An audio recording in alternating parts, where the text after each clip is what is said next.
Hello everybody, welcome. Today we're going to be looking at the Warden Ranger from mod 32.5. Now, this is a 5-man build. This is for the new mod that will be coming up with the new Master Dungeon. So, the idea around this build is to cap your stats with as few companions as possible. I do also have a Portoella build, because I don't personally have one, in which I can cap my stats gaining extra flat damage companion on the back page, utilising a Portoella Da Vinci. But this is going to utilise a minimum of 1 tutor, 1 flapjack, and that's pretty much it, if I'm honest. So, build-wise, currently I'm at 127,549 item level. Item level is important. Maxing out your item level is important. However, it's also important making sure your stats are capped. This will cap stats with as few companions as possible. So going down, we've got the helmet from MSOD. The one from MLOMD or ALOMD is just as viable. So MLOMD gives you slightly more combat advantage, but less crit strike and forte. And the advanced version gives you basically the same stats, but with 8%. So it actually gives you more than the Celestial helmet for the legendary one from like 4 mods ago, I think, at this point. Here, we've got the chest piece from MLOMD. Still love this. I think this is better to have the extra stats than this piece here, where obviously your item level is slightly higher, but you're gaining more base stats, allowing you to cap easier. Using these gauntlets. Now, the accuracy is not overly reliable, the accuracy bonus, but you can get cap stats without that accuracy, so it's fine to not have that. I have got obviously the new weapons. I have changed something around just to maximize my single target damage. I am currently running increased damage by rapid shot and rapid strike, just because it gives me that little bit more damage in my artifact calls. However, I still do prefer penetrating arrow because you can move while shooting, and I think that's a really fun dynamic. I think being able to move into at-wills should be a more readily available thing in the game. Just here, I am utilising accuracy and action points. I'm utilising these for the 15% stats. The advanced ones work really well on the Ranger as well, but the Master ones obviously give you the 15 rather than the 9%. What I will say is, on my Rogue I was doing some testing and stuff, I could only fully proc the Mythic boots when I am in an artifact call. Other than that, the legendary ones will be just as useful for my Rogue. That's kind of an aside there. Demon Skull, stats. Night Flame Sensor, stats. Arcturia's Resonating Music Box, stats. And Night Flame Crystal Soul Slight, sorry, for mainly for the increased damage that I will get in a dungeon. But I can run Night Flame, or I technically could change off of this pretty easy and chuck on, like, you know, something else that would buff or debuff the boss. Not buff the boss. That's silly. These trousers from MSOD for combat advantage and flat damage gain. Moving into next mod, this shirt will still be pretty good. Not as good, obviously, as the current mod, because you're not going to double that when in Fae. Shroomwood, mostly for the recharge speed. I kind of don't need the accuracy, and mostly for the strength bonus.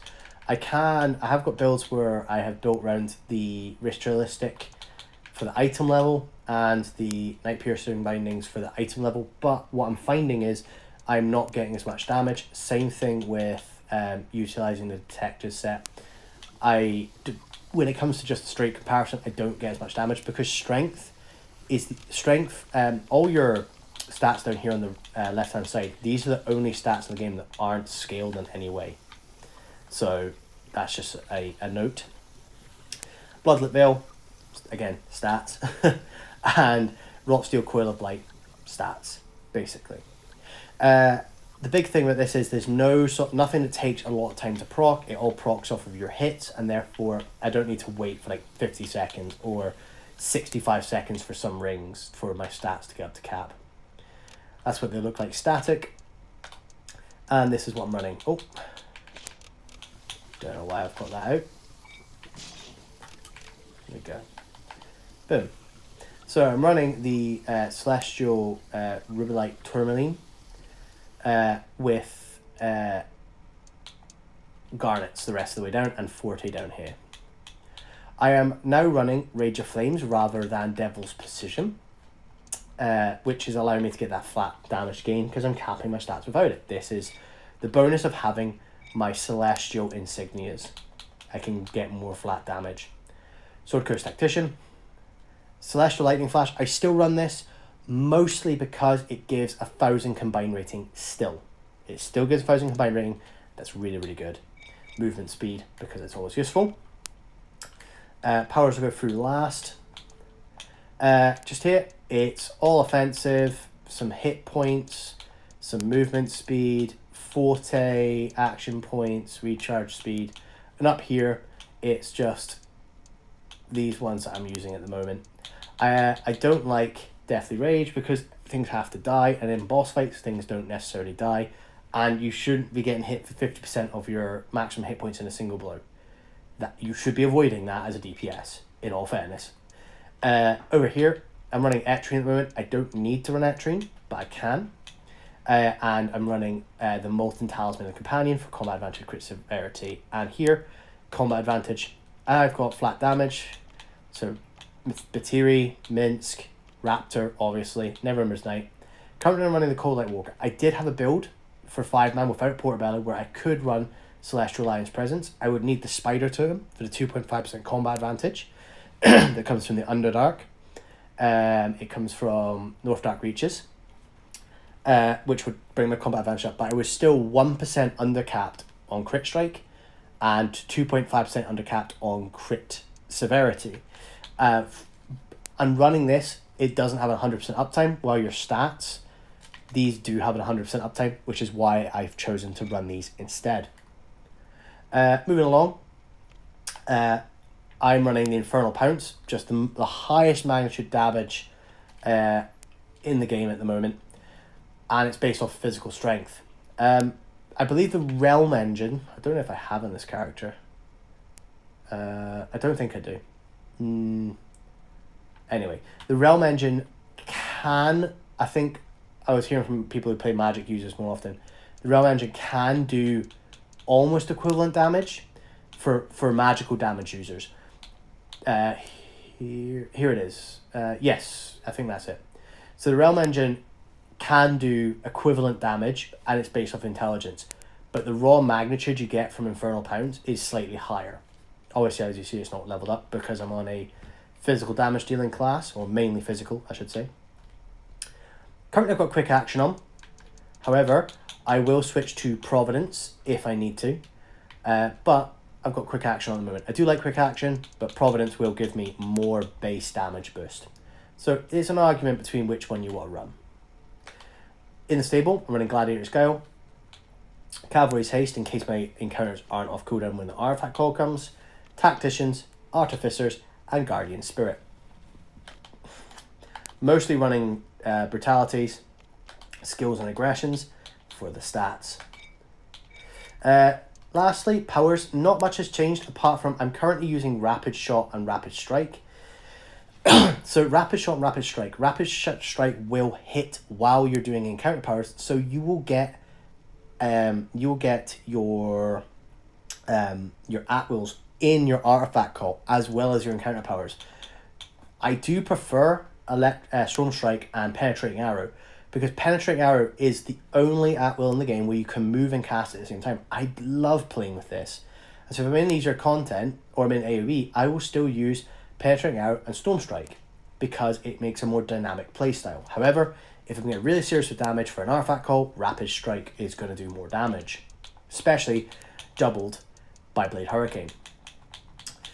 Over here, I'm running Hindering Shot, Hindering Strike in B. In Y, I'm running Split the Sky, Throw Caution, and Thorn Ward and Thorn Strike. You're going to apply two encounter powers for range. That's going to give a damage over time, and then you're going to be utilizing first your throw Caution to increase your damage by 10%. This will also be buffed by your Thorn Ward, increasing damage by 10%. and then you're going to do your hindering strike, and then your thorn strike over here. For dailies, Forest Ghost, that combines with Nature's Envoy down here to give you 15% more damage. Sometimes I do double daily, where I hit both dailies in the middle of the artifact call, increasing my at-will damage to another 100 magnitude, increasing my overall damage in the artifact call a little bit. It does make it a little bit more blocky, but it's basically the same cast time as casting Snipe, as Forest Ghost has a 0 cast time, Electric Shot has a 1 second cast time. Down here, Seeker's Vengeance for the damage behind, and Blade Storm for the gain on melee attacks. Still running a focus build. You technically can get more if you want to get really strict with stance switching. I forget to. So honestly, I'm not going to end up doing this. It's too much of a consistent having to remember something, and it makes the game less enjoyable for me to play. It does give you more damage if you can do it. However, I will prefer to do focused. Storm's Recovery, cooldowns of 3 seconds. That's massive. Blade Hurricane, at-wills do more damage. If you're in a boss-only fight, arguably Storm's Conduit can do more. But when you're fighting, so this is more for the next dungeon, you're going to be fighting adds as well. Blade Hurricane will do more, especially when you come into a big group of adds using Call the Storm. Blade Hurricane doubling your at-will damage, and then Electric Shot doing 100 magnitude. You're basically going to get effectively, I think, 300 magnitude damage in a radius of 25 feet for 10 seconds. It's massive. It's a massive amount of damage. Skirmisher's Gambit for the stats. I find that the stats, for me, work and give me more damage gain than the 5% for caution. That only lasts 4 or 5 seconds, whilst the crit severity is always applied. And then obviously Nature's Envoy. So the rotation hasn't changed basically at all. Oops, sorry. Since the last Warden video I made. Other than I'm going to be holding down my at-will the entire time I do my encounter powers, allowing me to strike in between. So what I'll do is I'll go into an artifact call so everyone can see the sort of damage that this is putting out compared to last time. Okay. Drop these two. Daily. 1, 2, 3. 1, 2, 3. 1, 2, 3. There you go. So that's roughly the damage I'm getting in a single artifact call. These are my stats. I need to run my... Where is it? Give me a second. Just apply my Spider Totem. So yeah, so Spider Totem will give me the 2.5% combat advantage, 2% crit strike, 2% accuracy, 2% power. I don't need those because they're unreliable, so I don't build around them. So I do leave that. So if I was to apply it, which I'm not going to because I'm going to show the other build in just a second, you would see that yeah, I would gain a load of damage from combat advantage. So just looking at the stats now,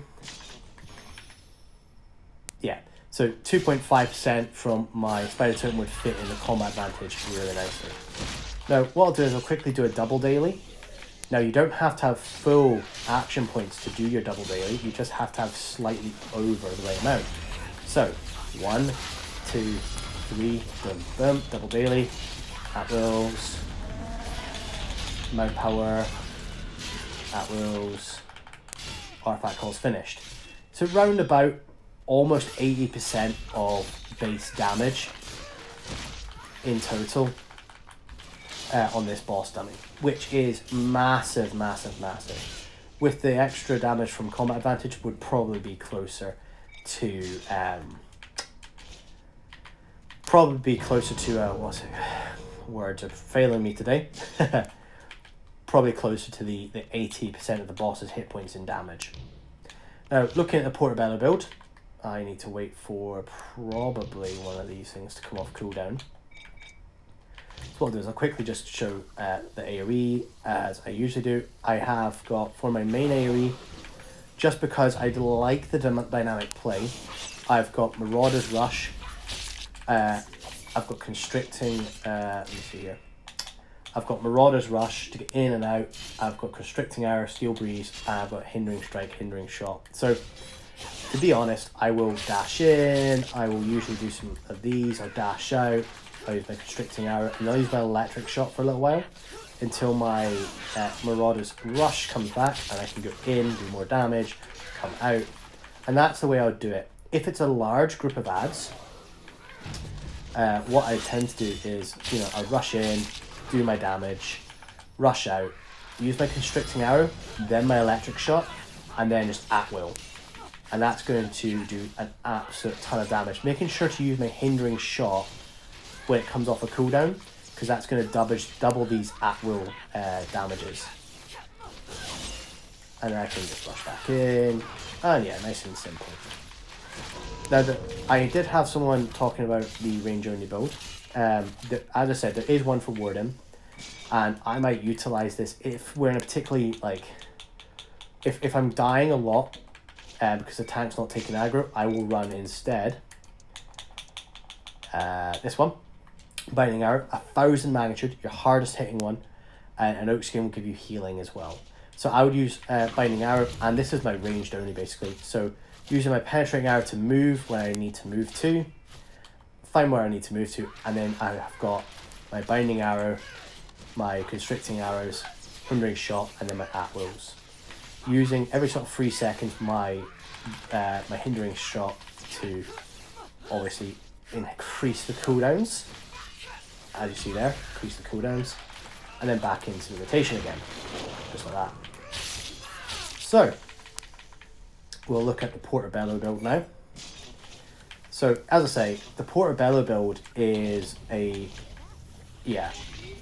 don't have Portoella at the moment, which kind of frustrates me, but it is by the by.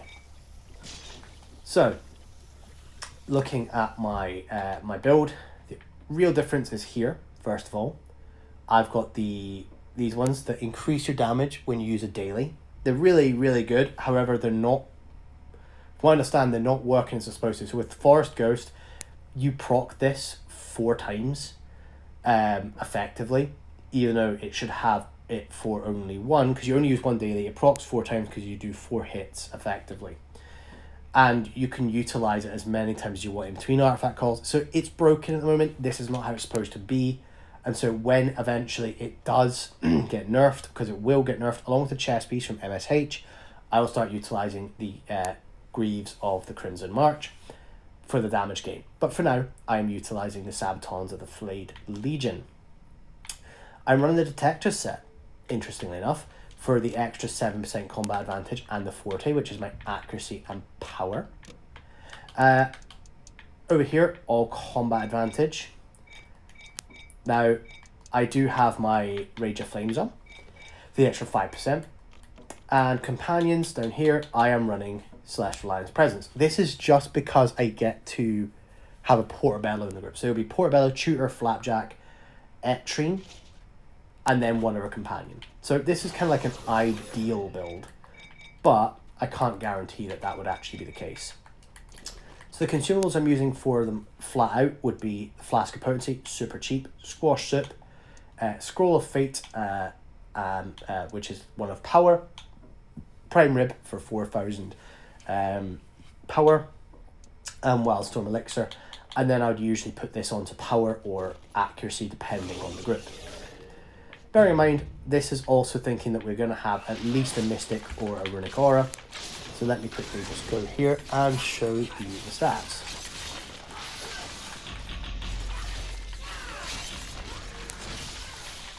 There we go, and there we go. So as you see, I'm losing a little bit of crit severity. My accuracy only gets close to capping when in a single target, so I do lose out on a little bit of accuracy. However, I will get a little bit back from obviously a Mystic Aura. My crit severity unfortunately doesn't get to cap, and my power will need obviously a Portobello And I do have there a my Forger's box, Awakened Forger's box, to give me the power bonus as well. So, going into the rotation, I will go and pop in here, activate it, and see how much damage it does.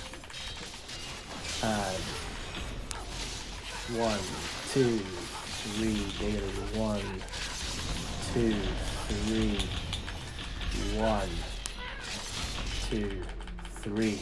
So it does do roughly the same damage. This is also with a Spelljammer as my active artifact, rather than the Crystal of Soulflight. So you need to take into account I'm getting 15% less damage as well. So this will do more damage. Plus, if I do a double daily, it's going to do even more. In fact, I will quickly show a double daily in just a second. In 30 seconds. So yeah, as you see here, Portoella 3.5%, Mystic Aura at 2005. Yeah, so I'll be getting capped apart from my combat advantage. Not combat advantage, sorry, except for my accuracy.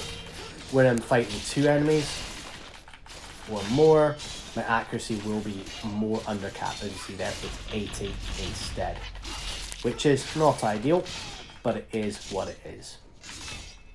So, I will quickly hit this dummy a couple of times, get my stats propped. Okay, and I'll move on to the next dummy and do a double daily this time.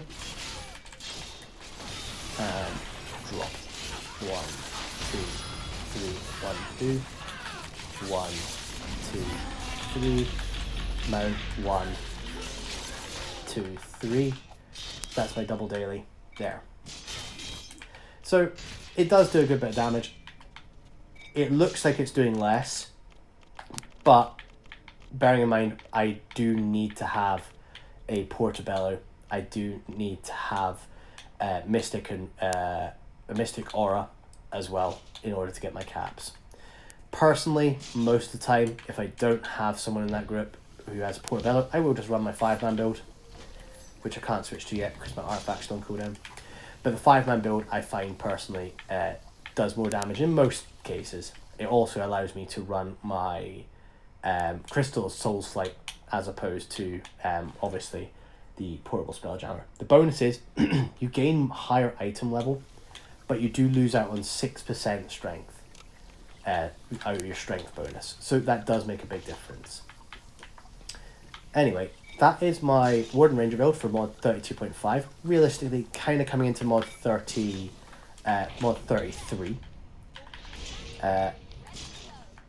As the next dungeon should be a 5-man. And if it's not a 5-man, I'm going to be really, really upset. Because I really want the next dungeon to be a 5-man. It really frustrates me that we've had 2 trials in a row. Because trials ultimately are harder for most people to attain. Because you kind of have to have a preset group in order for trials to really work, unfortunately. I don't run an endgame guild, therefore I don't get that. I don't get the runs consistently with people that I want to get runs with. And that, to me, frustrates me because it does alienate a lot of the community as well, unfortunately. A lot of us get left out when that is the case. Anyway, thank you very much for watching, and goodbye for now.